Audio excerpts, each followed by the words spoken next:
നമുക്ക് ഈ ഒരു ചാനലിൽ ഒരു പേര് വേണ്ടേ, ഒരു പോഡ്കാസ്റ്റ് തുടങ്ങുന്ന അന്ന് ആരെ പേര് പറഞ്ഞ ഒരു മല്ലൂസിൻ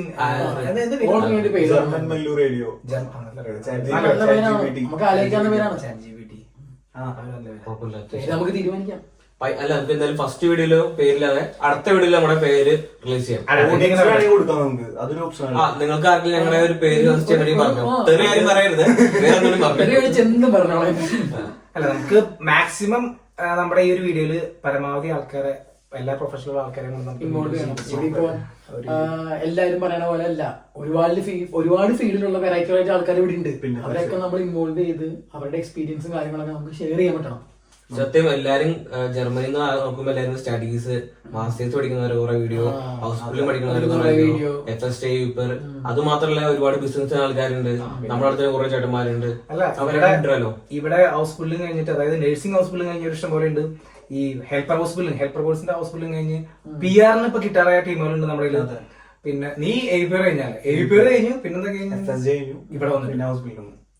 ആൽഡറിന്റെ പേര് പറഞ്ഞു കൊടുക്ക്, എല്ലാവർക്കും അറിയട്ടെ ആരാണ്. എന്റെ പേര് ആൽഡറിൻ. ഞാൻ ഇപ്പൊ 2 വർഷമായിട്ട് ജർമ്മനിയിലുണ്ട്. ഇപ്പൊ ഹൗസ് ബിൽഡിംഗ് കറന്റ്ലി ചെയ്യണം. പിന്നെന്താ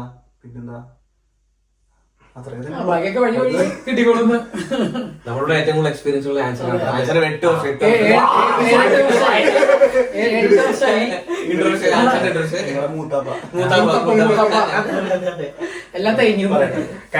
എന്റെ പേര് ആൻസർ എന്നാണ്.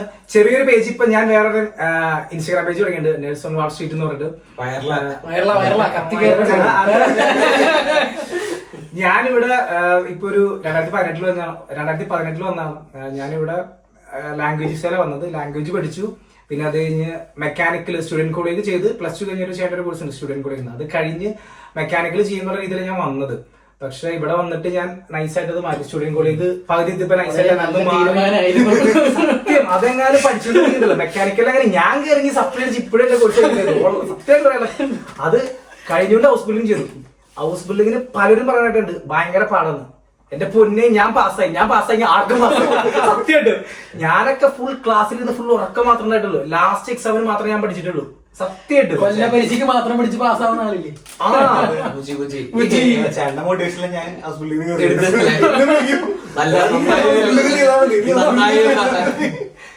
അത്രയും പാടുന്നില്ല. അത്യാവശ്യം നല്ല ജർമ്മൻ അടി നമുക്ക് ലോജിക്കലി ചിന്തിച്ച് തന്ന സാധനങ്ങളുള്ളൂ ഈ ഹൗസ് ബിൽഡിങ്ങിന്. ഇപ്പൊ അങ്ങനെ ഞാനിപ്പോ എന്റെ ഹൗസ് ബിൽഡിംഗ് കഴിഞ്ഞു. ഇവിടെ ഒരു 1.5-2 വർഷത്തോളമായിട്ട് ഏകദേശം നേഴ്സായിട്ട് വർക്ക് ചെയ്യാണ്. നീ ഹൗസ് ബിൽഡിംഗ് അല്ലേ ചെയ്യണേ? ഞാനിവിടെ 2-2.5 വർഷമായി.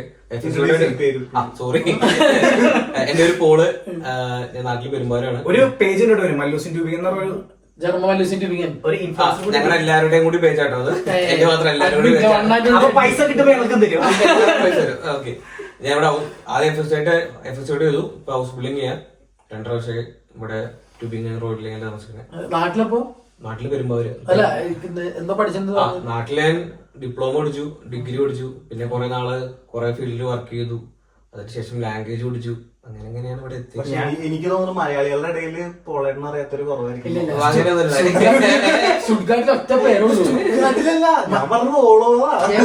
ശരിയാണ് ഈ പറഞ്ഞ പോലെ കേരളത്തിലാരും ഇവനെ അറിയും. കേരളത്തിൽ 14 ജില്ലയുണ്ട്. 14 ജില്ലല്ലേ?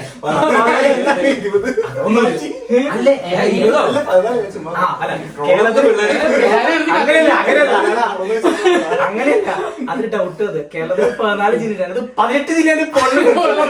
അതാണ് അത് ഇലക്ഷനൊക്കെ ഉണ്ട് കുട്ടികളുണ്ടല്ലോ. ഞാൻ നാട്ടിൽ ഡിഗ്രി കഴിഞ്ഞു, ഇവിടെ മാസ്റ്റേഴ്സ് ചെയ്യുന്നു, ഏകദേശം കഴിയാനായി. ഇപ്പം ഇവിടെ ഒരു കമ്പനിയിൽ വർക്ക് സ്റ്റുഡന്റ് ആയിട്ട് വർക്ക് ചെയ്യുകയാണ്. കമ്പ്യൂട്ടർ സയൻസ് ആണ് മാസ്റ്റേഴ്സ്. പേപ്പർ പ്രസന്റേഷൻ ഒക്കെ ചെയ്തിട്ടുണ്ട്, അങ്ങനെ കുറച്ച് കാര്യങ്ങളൊക്കെ ചെയ്തിട്ടുണ്ട്. അല്ല, എനിക്കൊന്നും സാധനം കിട്ടിയിട്ടില്ല. എനിക്ക് ഓട്ടത്തിന് ചാട്ടത്തിനൊക്കെ ഒരു മെഡൽ മാത്രം കിട്ടിയിട്ടുള്ളൂ. പേര് ജോഷുവ. ഇവിടെ ഇപ്പം കറന്റ് മാസ്റ്റേഴ്സ് ചെയ്തുകൊണ്ടിരിക്കുന്നു. കംപ്ലീറ്റ്ലി വേറൊരു ഫീൽഡാണ്. ഇവരെല്ലാരും ഇവരുടെ ആ എക്സ്പീരിയൻസ് ആണ് എന്റെ ഒരു പ്രചോദനം. മെക്കാനിക്കൽ എടുത്തിരുന്നെങ്കിൽ സപ്ലൈ അടിക്കും, അത് പറഞ്ഞില്ലേ? അതിന്റെ ആ ഒരു ഇത് അനുഭവിച്ചോണ്ടിരിക്കുന്ന ഒരാളാണ് ഞാൻ പറഞ്ഞത്. എന്റെ ഒരു ഇതുണ്ടോ, ഞാൻ അങ്ങനെ എടുത്തെങ്കിൽ മെക്കാനിക്കൽ എടുത്തെങ്കിൽ ഉറപ്പായിട്ട് അവിടെ പൊട്ടിയുടെ സപ്ലൈ അടിച്ച് ഉറപ്പായിട്ട് അവിടെ ഇരുന്നേ. നമുക്ക് അങ്ങനെ പഠിക്കാറുള്ള അമ്മാതിരി പഠിത്തം പഠിക്കാനുള്ള ഹൗസ്ഫുള്ളി എളുപ്പാന്ന് പറയണ്ടത് അത് പാടൊക്കെ ഉണ്ട്. അവൻ ചുമ്മാ പറഞ്ഞേ പാസ്സായിട്ട് അഹങ്കാരം അല്ല പ്രശ്നമൊന്നുമില്ല. ചിലപ്പോ എനിക്ക് അറിഞ്ഞിട്ട് ഞാൻ ഇവിടെ ലാംഗ്വേജ് പഠിച്ചത് ചിലപ്പോ അതിന്റെ ഒന്നല്ല, എന്നാലും നമുക്ക് ശ്രമിച്ചേ കിട്ടാന്നുള്ളൂ ആ ഹൗസ് ബിൽഡിങ്. ഞാൻ അത്ര പഠിക്കണ ആളൊന്നുമില്ല, സത്യം പറയാം. ഞാൻ അത്ര പഠിപ്പിച്ചൊന്നുമല്ല ശരിക്കും. ഞാൻ 8ാം ക്ലാസ്സിൽ പ്ലസ് 2 ഒക്കെ കോപ്പിടിച്ച ഹൗസ് ബിൽഡിങ്ങിനെ കോപ്പിടിച്ച പാസ്സായത്.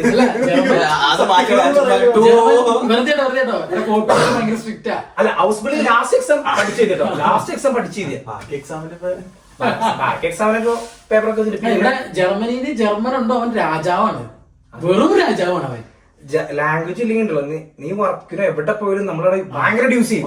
ഉറപ്പായിട്ടും ഞാനുണ്ടല്ലോ നമ്മളാ ലാംഗ്വേജ് ഉണ്ടെന്നുള്ള അഹങ്കാരത്തിലുണ്ട്. ഞാൻ ചെന്ന കെയറൂമിൽ ഒക്കെ അടിയിലാണ് ഞാൻ. എന്റെ നേരെ എന്തെങ്കിലുമൊക്കെ പറഞ്ഞു കഴിഞ്ഞാൽ തിരിച്ചു പറയാൻ അല്ല അതല്ല നമ്മള് മിണ്ടാതിട്ട് നമ്മുടെ തലേ കയറി നിരങ്ങും.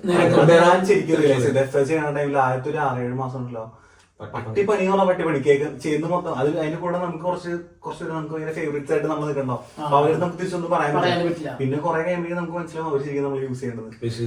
അത് കഴിഞ്ഞ അവസാനത്തെ 7 മാസം കഴിഞ്ഞപ്പോ എനിക്ക് ശരിക്കും മനസ്സിലായി. പിന്നെ തിരിച്ചു പറയാൻ അല്ല ഞാൻ ആദ്യം ഒരു കെയറൂമിൽ വർക്ക് ചെയ്യാൻ കയറി. നീ ഇപ്പൊ കെയറൂമില് അവിടെ ഞാൻ കയറിയിട്ടുണ്ടല്ലോ, എനിക്കൊരു മെന്ററെ കിട്ടി.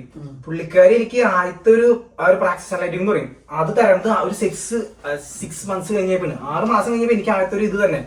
എന്നിട്ട് അവൾ എന്റെ അടുത്ത് പറയാണ് നീ ആൻസർ നീ ഇങ്ങനെ ചെയ്യുന്നത് ശരിയല്ല, അങ്ങനെ ചെയ്യുന്നത് ശരിയല്ല എന്ന് പറഞ്ഞു. ഞാൻ പറയുന്നത് എന്നെ വേറെ ആൾക്കാർ പിടിപ്പിച്ചിട്ടുണ്ട്. ഞാൻ പറഞ്ഞു ഇങ്ങനെയും ചെയ്യാം, ഇത് ഞാൻ ചെയ്യുന്നത് ശരിയാവുന്നു. അവള് സമ്മതിക്കുന്നില്ല. പിന്നെ അവളായിട്ട് ഭയങ്കര അടിയായി. ഞാൻ പറഞ്ഞു നീ 6 മാസം കഴിഞ്ഞപ്പിന്നാണ് എനിക്കിത് കാണിച്ചത്, ഇതൊക്കെ ആദ്യമേ കാണിച്ചിട്ടുണ്ടായിരുന്നു, എന്നിട്ട് ഇപ്പൊ നിങ്ങനെ പറഞ്ഞത് ശരിയല്ല എന്ന് പറഞ്ഞു. അങ്ങനെയൊക്കെ ഞാൻ പ്രശ്നം ഉണ്ടാക്കി, ഭയങ്കര പ്രശ്നമായി. അത് ഞാൻ പറഞ്ഞു എനിക്ക് സ്റ്റേഷനിൽ നിന്ന് മാറി പോകണമെന്ന് പറഞ്ഞു, എനിക്ക് വേറെ സ്റ്റേഷൻ വേണമെന്ന് പറഞ്ഞു, എനിക്ക് ഇവളായിട്ട് വർക്ക് ചെയ്യാൻ താല്പര്യമെന്ന് പറഞ്ഞു. എന്നിട്ട് അവിടെ കുറെ മീറ്റിംഗ് ഒക്കെ ഇരുത്തി ഞങ്ങളായിട്ട്. എന്നിട്ട് ഞാൻ അവളെ മുഖത്ത് നോക്കി പറഞ്ഞു എനിക്ക് നിന്നെ മുഖം കാണുന്നതേ എനിക്ക് ഇഷ്ടമല്ല, ഡ്യൂട്ടി പ്ലാനിൽ നിന്റെ പേര് കാണുന്നതേ എനിക്ക് ഇഷ്ടമല്ല, എനിക്ക് അന്ന് ഒരു ഇതുണ്ടാവില്ല എന്ന് പറഞ്ഞു, വർക്ക് ചെയ്യാനായിട്ട് ഒരു മൂഡ് ഉണ്ടാവില്ല എന്ന് പറഞ്ഞു. അങ്ങനെയൊക്കെ പറഞ്ഞു. അവള് കരച്ചിലായി. എന്നിട്ട് എന്നെ വിട്ടില്ല. അവര് പറഞ്ഞു ആ മെന്റർ വേണി നമുക്ക് മാറ്റാന്ന് പറഞ്ഞു. കാരണം ബാക്കി ആർക്കും ആ മെന്റർ ഇഷ്ടമല്ല, അതുകൊണ്ട് ആളെ മാറ്റാന്ന് പറഞ്ഞു. പിന്നെ 2 വർഷം ഞാൻ ആ വാർഡിൽ തന്നെ നിന്നു. പിന്നത്തെ വർഷം ഞാൻ വേറെ വാർഡിലേക്ക് പോയി, കാരണം എനിക്ക് മാറുന്നു പറഞ്ഞു. അതൊരു മറ്റേ ഗീരാറ്റിക് വാർഡായിരുന്നു. എന്റെ പൊന്നു ഊട്ടുകത്ത പണി ഊട്ടുകത്ത പണി. സ്റ്റുട്ട്ഗാർട്ടിലെ ഏരിയയിലെ എല്ലാ ഹോസ്പിറ്റലിലും ജോലി എടുത്തിട്ടുണ്ടാവും. അല്ല അവിടെ ഞാൻ അടിയിലാക്കി ലാംഗ്വേജിന്റെ പവറാ. അല്ല ആ ഒരു വാർഡിൽ അടിയിലാക്കിയിട്ട് പിന്നെ മുകളിലേക്ക് വാടി പോയി. മുകളിലെ വാടി പോയി ഇപ്പൊ ഇവര് കുറച്ച് ചെറിയൊരു പ്രായമുള്ള വല്യമ്മമാരൊക്കെ ഉണ്ട്. ഇവന്മാര് ഫുള്ള് വലിക്കാനും ഇങ്ങനെയൊക്കെ പോയിട്ടിരിക്കും, ഇടയ്ക്കിടയ്ക്ക് ബ്രേക്ക് എടുക്കും. നമ്മളോട് ഇരിക്കണം. നമ്മള് ഇവര് മറ്റേ ഇരട്ടിപ്പണി ചെയ്തേക്കണല്ല, ഒന്ന് പോയി ചെയ്യും എന്നിട്ട് പിന്നെ വന്ന് അടുത്ത് ഒരുമിച്ചൊന്നും ചെയ്ത് വെക്കില്ല. ശരിക്കും പറഞ്ഞ ഒരു 10 മിനിറ്റ് ചെയ്യാനുള്ള പണിയേ ഉള്ളൂ. ഒരു മണിക്കൂർ ചെയ്ത് കാട്ടണം, എന്തൊക്കെയോ ചെയ്യാന്ന് എല്ലാരും കാട്ടണം. അതെ പ്ലാനിങ് ആണ് നമ്മളുണ്ട് ലോജിക്കലി ഒക്കെ ചെയ്ത് വെച്ച് പിടിപിടിന്ന് പരിപാടി തീർക്കും. അത് കഴിയുമ്പോ നമ്മളവിടെ ഇരിക്കണ ഇവിടെ പറയും നീ ആൻസർ നീ അത് പോയി ചെയ്യും ഇത് പോയി ചെയ്യാൻ വെറുതെ ഇരിക്കില്ലേ എന്ന് പറയും. അങ്ങനെ പറഞ്ഞ് അങ്ങനെ അവരായിട്ട് കുറച്ച് അടി ഉണ്ടാക്കി. പിന്നെ കോഴ്സ് തീരാറായപ്പോ എന്നെ വേറൊരു സ്റ്റേഷനിലേക്ക് വിട്ടു. എനിക്ക് നൈറ്റ് ഡ്യൂട്ടി മാത്രം മതി എന്ന് പറഞ്ഞു. അപ്പൊ കോഴ്സ് കഴിയണ അപ്പൊ തന്നെ തരില്ല എന്ന് പറഞ്ഞു. ഞാൻ പറഞ്ഞു അന്ന് ഞാൻ അവിടുന്ന് പോവാന്ന് പറഞ്ഞു. പക്ഷെ അവർക്ക് നമ്മളെ ഇഷ്ടപ്പെട്ടുകൊണ്ട് നമ്മൾ പട്ടിനെ പോലെ പണിയെടുക്കില്ല ഇന്ത്യക്കാരൊക്കെ, അതുകൊണ്ട് അവര് പറഞ്ഞു കേട്ടാന്ന് പറഞ്ഞു. രണ്ടാമത്തെ അവരുടെ വേറെ റൂമിലേക്ക് വിട്ടു. അവിടെ നിന്നിപ്പം ഇവര് 9 ദിവസം 11 ദിവസമൊക്കെ ജോലി, ഒരു ദിവസം അവധി, പിന്നെ ഒരു 7 ദിവസം ജോലി, അങ്ങനെ കിട്ടും. അവിടെ അടി ഉണ്ടാക്കി. പിന്നെ വേറെ ഹോസ്പിറ്റലിൽ എല്ലാവരും നിന്ന് അടി ഉണ്ടാക്കി. ലാംഗ്വേജ് ഇനി സുഖമാണ്. ഇത് പറഞ്ഞ കാര്യം ശരിയാ. ഞാനിവിടെ വന്ന് ഞാൻ ആദ്യം ഒരു കമ്പനിയിൽ പാർട്ട് ടൈമിന് കയറി. പാർട്ട് ടൈമിന് കയറി കഴിഞ്ഞപ്പം അധികം ജർമ്മൻ അത്ര കാര്യമായിട്ടൊന്നും അറിയില്ല. അത്യാവശ്യം കേട്ടാ അറിയാം, തിരിച്ചു പറയാനും അറിയാം. അങ്ങനെ കുറച്ചൊക്കെ പിടിച്ച് ജീവിച്ചു പോകാനുള്ള ജർമ്മൻ അറിയായിരുന്നു. അപ്പൊ നമുക്ക് ഈ കുറച്ച് ജർമ്മൻ അറിയാവുന്നത് നമുക്കൊരു പ്രശ്നമാണ്. കാരണം നമ്മളെ കൊണ്ട് കൂടുതൽ പണിയെടുപ്പിക്കും. മറിച്ച് ഒട്ടും അറിയാത്ത ആൾക്കാരോട് അവരോട് അധികം സംസാരിക്കില്ല. പിന്നെ അവിടെ ഇംഗ്ലീഷ് അറിയാവുന്ന ഒരു ജർമ്മൻകാരൻ എന്റെ അടുത്ത് പറഞ്ഞ ഒരു സിമ്പിൾ ട്രിക്കാണ്. ജർമ്മൻകാരൻ അധികം പണിയെടുക്കുന്നതായിട്ട് നമുക്ക് തോന്നില്ല. അപ്പൊ അവര് ചെയ്യണ പരിപാടി എന്താന്ന് വെച്ചാൽ, എനിക്ക് ആ പുള്ളി ഞാൻ നല്ല ക്ലോസ് ആയിട്ട് പുള്ളി എന്റെ അടുത്ത് പറഞ്ഞു നീ വെറുതെ ഒന്നും ചെയ്യണ്ട, അങ്ങോട്ടും കൂടി സ്പീഡ് നടന്നാൽ മതി. എന്നിട്ട് ആരെയും നോക്കി ചിരിക്കരുത്. ആര് നിന്നെ നോക്കിയാലും ഭയങ്കര ഗൗരവയുടെ ആറ്റിറ്റ്യൂഡ് അവരെ നോക്കുക, സ്പീഡിൽ അങ്ങോട്ടും ഇങ്ങോട്ടും നടക്കുക. ആ സംഭവം ഉണ്ടല്ലോ നല്ല സുഖ. ഇപ്പൊ ഞാനിപ്പോ സൈറ്റ് അറബേറ്റ് എടുക്കണ്ടല്ലോ, അത് ഞാൻ എന്റെ വീഡിയോയിൽ ഞാൻ പറഞ്ഞു ഏജൻസി വഴി ഇങ്ങനെ സൈറ്റ് അറബേറ്റ് വഴി പോയി നല്ല ഫണ്ട് ഉണ്ടാക്കുന്ന പറഞ്ഞു. 4 ലക്ഷം 5 ലക്ഷം സുഖമായിട്ട് ഉണ്ടാക്കുന്ന ഒറ്റ വിശ്വസിക്കുന്നില്ല. അതിന് നിങ്ങളായിക്കോട്ടെ. ഞാനിപ്പോ പഠിക്കണ്ടോ, ഇപ്പൊ പഠിക്കുമ്പോ നമ്മള് ഏജൻസി ഒരു എക്സ്റ്റേൺ ആയിട്ട് തന്നെ. അപ്പൊ നമുക്ക് കമ്മിറ്റ്മെന്റുകൾ കുറവാണ്. നമ്മള് മെയിൻ നേഴ്സ് ആണെങ്കിലും പക്ഷെ അവിടെ വേറെ മെയിൻ നേഴ്സുമാരുണ്ട്. കാരണം നമുക്ക് ആ ഒരു ഇതായിട്ട് ഹോസ്പിറ്റലായിട്ട് അധികം പരിചയമില്ലല്ലോ. അപ്പൊ നമുക്ക് അധികം ചുമതലകൾ തരില്ല അവര് പെട്ടെന്ന് തന്നെ വരുമ്പോ. ചിലപ്പോ 1-3-4 മാസത്തേക്കൊക്കെ പ്ലാൻ ചെയ്യാണെങ്കിൽ നമുക്ക് അതേപോലെ അവര് വർക്ക് ചെയ്തിട്ടുള്ളൂ. മെയിൻ്റെനൻസ് ആയിട്ട് നമുക്ക് അസിസ്റ്റന്റിനെ പോലെ വർക്ക് ചെയ്ത്. അതെ, ഞാനാണെങ്കിൽ ഉണ്ടല്ലോ ഇവിടെ ചെല്ലുമ്പോ വലിയ പണിയൊന്നുമില്ല. ഞാൻ അങ്ങോട്ട് നടക്കും, കുറച്ചേരം അവിടെ പോയി ഫോണിൽ നോക്കിയിരിക്കും, ഇങ്ങോട്ട് നടക്കും. ചിലവരെന്നെ കണ്ടിട്ടുണ്ടല്ലോ, എടാ നീ ഒടുക്കത്തെ പണിയുള്ളൂ, നീ ഭയങ്കര ഫ്ലൈസിക്കുള്ളൂ, നീ എപ്പോഴും അങ്ങോട്ട് ഇങ്ങോട്ട് നടക്കണല്ലോ. ഇവർക്കറിയില്ലല്ലോ നമ്മള് അങ്ങോട്ട് ഇപ്പോഴാണ് എനിക്കത് മനസ്സിലായി. എന്റെ അടുത്ത് നീ ഭയങ്കര ഫ്ലൈസ് ചെയ്യാനുള്ള ഫ്ലൈസ്. ഞാൻ ഇതുപോലെ ഇടയ്ക്കിടയ്ക്ക് അങ്ങനെ നടക്കാറുണ്ട്. ഇപ്പഴും നീ മനസ്സിലായി. നടന്നുകൊണ്ടേയിരിക്കും, അങ്ങോട്ട് പോയി ഇങ്ങോട്ട് വരെ ടീഷർട്ട് അങ്ങോട്ട് വെക്കുക, അടുത്ത നമ്മള് ഒന്ന് ചിരിച്ചൊക്കെ കാണിച്ച് പ്രസന്റ് നടക്കുവാണെങ്കിൽ നമുക്ക് വലിയ പണിയൊന്നും ഇല്ല. ആര് മൈൻഡാ വളരെ സ്പീഡിൽ നടക്കാൻ, കുറച്ച് ആറ്റിലൊക്കെ ഇടുക, മുഖം കുറച്ച് കടിപ്പിച്ച് വെക്കുക, കഴിഞ്ഞ പരിപാടി. നല്ല പണിയാണ്. ചിലവര് കമ്പനി ഉണ്ടോ ഈ പറഞ്ഞ പോലെ, ചില ചെറുപ്പക്കാരുണ്ടെങ്കിൽ. ഞാനിപ്പോ വേറൊരു സ്ഥലത്ത് പോയിപ്പോ ചെറുപ്പക്കാരാണ്. എന്റെ അമ്മാതിരി കമ്പനി എന്ന് പറഞ്ഞാൽ അമ്മാതിരി കമ്പനി. രാവിലെ ശനി ഞായറാഴ്ച നമുക്ക് പണി കുറവായിരുന്നു ആ ഒരു ഹോസ്പിറ്റലിൽ. അപ്പൊ 6 മണിയായിട്ട് ഞാൻ വന്നു, ഹാൻഡ് ഓവർ എടുത്തു. വേറെ ആൾക്കാരുണ്ട്, അവര് ഹാൻഡ് ഓവർ എടുത്തു. അപ്പൊ ഞാൻ ഇങ്ങനെ ഉറക്കത്തൊന്നും അവര് കണ്ടു. അവര് പറഞ്ഞു, നീ നല്ല ഉറക്കം വരണ്ടല്ലോ എന്ന് പറഞ്ഞു. നീ ഉറങ്ങിക്കോളം പറഞ്ഞു, നമുക്കിന്ന് ഫുഡ് വരുമ്പോ 8 മണിയാവുന്ന പറഞ്ഞു. 8 മണി വരെ ഞാൻ അവിടെ കിടന്നുറങ്ങി. ഞാൻ നോക്കുമ്പോ എന്റെ കൂടെ ഉള്ള ഒരാള് അപ്പുറത്തെ ബെഡിൽ പോയി കിടക്കാണ്. ചില പേഷ്യൻസ് പെട്ടെന്ന് ഒരു അവസരമാണ്, പെട്ടെന്ന് ഒരു പേഷ്യൻസ് ഒക്കെ വരുമ്പോ ഡോക്ടർ ചെക്ക് ചെയ്യാൻ ഒരു റൂമൊക്കെ ഉണ്ട്. ആ ബെഡുമ്പോ ഒരാൾ അവിടെ കിടന്നു. ഞാൻ കസേരമ കിടന്നു സുഖമായിട്ട്. ഒരാള് ഫോൺ നോക്കി 8 മണി വരെ ചെന്ന് ഹാലോറ് 5 മിനിറ്റ് കഴിഞ്ഞു. 6:20 6 തൊട്ട് നമ്മൾ ഏകദേശം ഒരു 8 മണി വരെ കിടന്നുറങ്ങി. അതേ ഫുഡ് കൊടുക്കാം, സിമ്പിൾ പരിപാടി എന്നുള്ള. എവിടെയെങ്കിലും നീ ഈ ഡോക്ടർമാരെ അസിസ്റ്റ് ചെയ്യുന്ന ആൾക്ക് അങ്ങനെ ഒരു ജോലി ഉണ്ട് ഇവിടെ. ഞാൻ ഒരു ഹോസ്പിറ്റലില് എന്റെ ഒരു സുഹൃത്ത് ഓപ്പറേഷൻ കഴിഞ്ഞ് കിടക്കുക. അപ്പൊ ഈ ഡോക്ടർ അസിസ്റ്റ് ചെയ്യുന്ന ആളാന്ന് തോന്നുന്നു. നല്ല അവിടെ എമർജൻസി പണികൾ കിടപ്പുണ്ട്. പുള്ളി ഇടക്കിടക്ക് കയറി വരും. കുറച്ച് ഇങ്ങനെ വന്നു. അപ്പൊ നമ്മള് ഈ ഫോണിൽ പെസ് കളിച്ചോണ്ടിരിക്കുക, ഈ ഫുട്ബോൾ ഇല്ലേ, പുള്ളി വന്നിട്ട് പുള്ളി ഇങ്ങനെ നോക്കി. എന്നിട്ട് പുള്ളി ഞാൻ കളിക്കാൻ ഒരുമിച്ച് കളിച്ചു. പുള്ളി ഭയങ്കര ചില്ലൊക്കെ ആയിട്ട്. എന്നിട്ട് ഇടയ്ക്ക് ഒന്ന് പോസ് ചെയ്ത് അങ്ങോട്ടും ഇങ്ങോട്ടൊക്കെ നോക്കും, പിന്നെ വരും കളിക്കും. ചില്ല് മനുഷ്യൻ. അങ്ങനെയുള്ള ആൾക്കാർ ഇവിടെ ഉണ്ട്. നമ്മളോട് കമ്പനി ആയിട്ടും സംസാരിച്ച്. ചില ഹോസ്പിറ്റലിൽ നമ്മള് ഫോൺ യൂസ് ചെയ്യുമ്പോൾ ഭയങ്കര പ്രശ്നമാണ്. ഞാൻ എല്ലാ ഹോസ്പിറ്റലിലും ഫോൺ കൊണ്ടെടുക്കും നമ്മുടെ പോക്കറ്റില്, എന്തെങ്കിലും അവിടെ നിന്ന് വെച്ചിട്ട്. നമ്മളത് വിട്ടിട്ട് നമ്മൾ അടുത്ത ഹോസ്പിറ്റലിൽ നോക്കുന്ന ആ ഒരു ഇതിനകത്ത് നിൽക്കാണ്. വെറും അഹങ്കാരം. അത് ജോലി കിട്ടും എന്നുള്ള അഹങ്കാരം കേട്ടോ സത്യം പറഞ്ഞ. ലാംഗ്വേജ് ഇപ്പൊ ഒരു സൈക്കാട്രിലൊക്കെ പോകുമ്പോഴല്ലോ, അവിടെ ചെറുപ്പക്കാരും പ്രായമുള്ള ഒരു നല്ല കമ്പനിയാണ്. ഇവന്മാരൊക്കെ ഫുൾ ടൈം ഫോണാണ്. ഞാനൊക്കെ എന്റെ ഞാൻ ഒരു വീഡിയോ എഡിറ്റ് ചെയ്യുന്നത് അവിടെ ഇരുന്നിട്ടാണ്. ഇഷ്ടംപോലെ സമയമാണ് അവിടെ ഇരുന്നിട്ട് വീഡിയോ എടുക്കുന്നത് വരെ. അതിനകത്ത് ഇരുന്നിട്ട് അമ്മാതിരി സമയം കിട്ടും. എവിടെ കിട്ടുക ജോലി? വണ്ണം വെക്കണം വെച്ചിട്ട് ഇപ്പൊ ഒരു 5 നേരമൊക്കെ ഫുഡ് കഴിക്കാൻ നോക്കുന്നുണ്ട്. അപ്പൊ ഞാൻ ഹോസ്പിറ്റലിൽ പോകുമ്പോൾ 3-4 ഫുഡ് 2-3 മീലൊക്കെ ആയിട്ട് കൊണ്ടുപോകും. എന്നിട്ട് ആ ഫുഡ് ശരിക്കും പറഞ്ഞാൽ ഒരു അരമണിക്കൂർ നമുക്ക് ബ്രേക്ക് എടുക്കാൻ പറ്റുള്ളൂ. ഇത് ഞാൻ കുറെ നേരം എടുത്ത് ബ്രേക്ക് എടുത്ത് ആ 3 ഫുഡ് കഴിഞ്ഞാൽ അത് 3 പ്രാവശ്യം കഴിക്കാൻ പറ്റും. അമ്മാതിരി ബ്രേക്ക് കിട്ടും നമുക്ക്. ഞാൻ ഈ പറഞ്ഞതിൽ ഒരു കാര്യം പറയട്ടെ. ചേട്ടൻ പറഞ്ഞ റേസിന്റെ പരിപാടി കുറെ പേരുടെ ഡൗട്ടാ, ജർമ്മനിയിൽ റേസസ് ഉണ്ടോ എന്നുള്ളത്. കുറെ പേര് നമ്മുടെ അടുത്ത് ഇങ്ങനെ കോൺടാക്ട് ചെയ്തിട്ടുണ്ടെങ്കിൽ നമ്മൾ അറിയണവരൊക്കെ കുറെ പ്രാവശ്യം ജർമ്മനിയിൽ റേസസ് ഉണ്ടോ എന്ന് വെച്ചാൽ ഡിപ്പെൻഡ്സ് അപ്പോൺ പീപ്പിൾ ആണത്. അല്ല, റേസിസം ഇല്ലാത്തത് എവിടെയാന്ന് ആക്ച്വലി ചോദിച്ചു കഴിഞ്ഞാൽ നാട്ടിൽ റേസസ് ഉണ്ടോ? നാട്ടിലുണ്ട്. ഭായിമാരൊക്കെ നമ്മള് എന്താ പറയാ, ഇല്ല. ഇന്നലെ റേസിന്റെ കാര്യം പറഞ്ഞ ഞങ്ങൾക്ക് ഒരു അനുഭവം ഉണ്ടായി. ഞാനും ജോഷ്മയും നമ്മളവിടുന്ന് ഹൗസ്ബർഗിൽ നിന്ന് എന്തോ ട്രെയിൻ നിൽക്കുമ്പോ നല്ല തിരക്കായിരുന്നു. അപ്പൊ നമ്മളും അവരും ഇടിച്ചാൻ ശ്രമിക്കുന്നുണ്ട്, നമ്മളും ഇടിച്ചാൻ ശ്രമിക്കുന്നുണ്ട്. അപ്പൊ ഇവരെല്ലാരും കേറി. ഞാൻ പുറകിൽ ഇങ്ങനെ കേറാൻ വേണ്ടി ശ്രമിക്കുമ്പോ അത്യാവശ്യം നല്ല ഹൈറ്റും വെയിറ്റ് ഉള്ള ഒരു ജർമ്മൻകാരനാ. പുള്ളി തന്നെ ഒരു കയ്യിൽ പൂച്ചാനെ മാറ്റണം എടുത്ത് അങ്ങോട്ട് മാറ്റി നിർത്തിയിട്ടേ പുറത്തൊന്നും അവസാനം കയറിയാൽ മതിയെന്ന്. പുള്ളി കയറിയിട്ട് പുറത്തൊന്നും അവസാനം കയറിയാൽ മതി തന്നെ. ഒരു നല്ല അരകൾ മനസ്സിൽ നമുക്ക് തിരിച്ചൊന്നും പറയാനേ പറ്റില്ലല്ലോ. എടുത്തങ്ങ് മാറ്റി നിർത്തി. ജസ്റ്റ് ഇങ്ങനെ പിടിച്ചിട്ട് അങ്ങനെ പിടിച്ചങ്ങ് അങ്ങ് മാറ്റി നിർത്തി. ഞാൻ പുള്ളിയെ തുറച്ചു നോക്കി, ഞാൻ കയറിപ്പോയി. എനിക്ക് തിരിച്ചു പറയാനും അറിയില്ല, പക്ഷെ പറഞ്ഞത് എനിക്ക് മനസ്സിലായി. പുറത്തോട്ട് മാറിയിരുന്നു. അവർക്ക് എല്ലാവർക്കും ഇല്ല. അല്ല, ഞാനോട്ടെ എന്റെ ഒരു അഭിപ്രായത്തിൽ കുറെ റേസിസ്റ്റുകളാവുന്നത് ഇങ്ങനെയായിരിക്കും. അതായത് ഇവിടെ പുറത്തുനിന്ന് തന്നെ ആൾക്കാർ ഇവിടെ വന്ന് എടാ ആ ഒരു ഇത്രയും ഭംഗിയായിട്ട് കിടക്കുന്ന സ്ഥലം ഇവരൊക്കെ വന്നിട്ട് ചിലവര് മൂത്രം വെച്ചിരുന്ന ഈ മറ്റേ ബാൻ ഓഫ് ട്രെയിൻ സ്റ്റേഷനിൽ എല്ലാം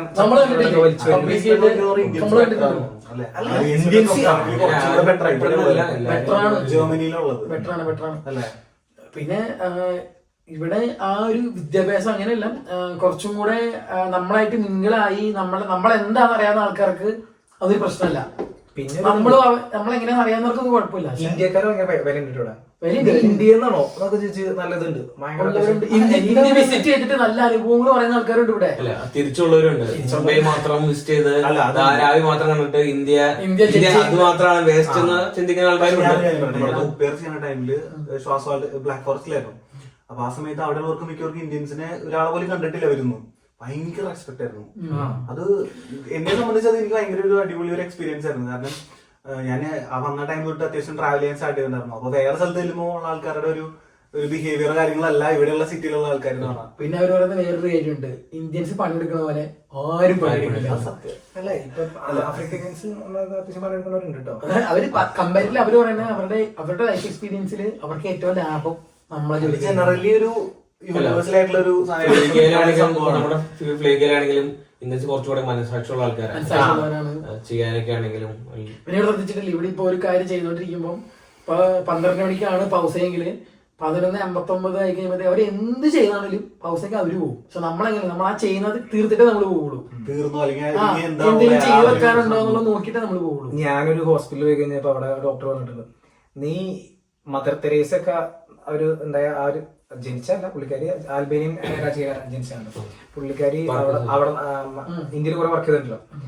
അങ്ങനെ ഒരു രാജ്യത്ത് നീ എന്തിനാ ഇവിടെ വന്ന് നഴ്സിംഗ് പഠിക്കുന്നത്? എനിക്ക് അവിടെ നിന്ന് പഠിച്ചിട്ട് വരാനില്ല. അവിടെ നിന്ന് പഠിക്കണമെങ്കിൽ കുറച്ചുകൂടി നന്നായിട്ട് പഠിക്കാൻ സത്യം കേട്ടോ. അത് അവിടെ നിന്ന് പഠിക്കാൻ ഇവിടെ വന്ന് സ്റ്റുഡിയോ ഉണ്ട്, സ്റ്റൈഫൻഡും കിട്ടും.